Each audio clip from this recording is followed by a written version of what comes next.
அதிமுகவின் உறுப்பினர் எண்ணிக்கை சரிந்து கொண்டே வருவதால் திமுகவின் திட்டங்களை அதிமுக பொதுச் செயலாளர் எடப்பாடி பழனிசாமி விமர்சித்து வருவதாக அமைச்சர் ரகுபதி தெரிவித்துள்ளார்.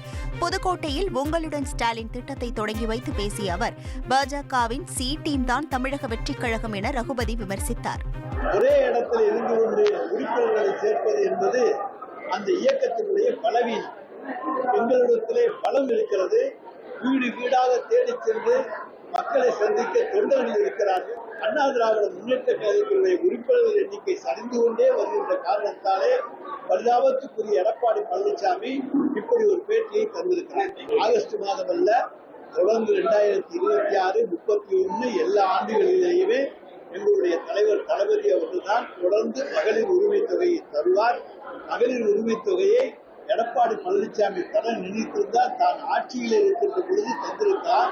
இப்போது தேர்தலுக்காக எதை வேண்டும் என்றாலும் சொல்லுவார். அவர் செய்ய மாட்டார். நாங்கள் சொல்வோம், செய்வோம். அவர் நிச்சயமாக அவர்களை பற்றியெல்லாம் விமர்சிக்க மாட்டார். திராவிட முன்னேற்ற கழகத்தை விமர்சிப்பதற்காக பாரதிய ஜனதாவினாலே மறைமுகமாக உருவாக்கப்பட்ட ஒரு சீட்டு தான்.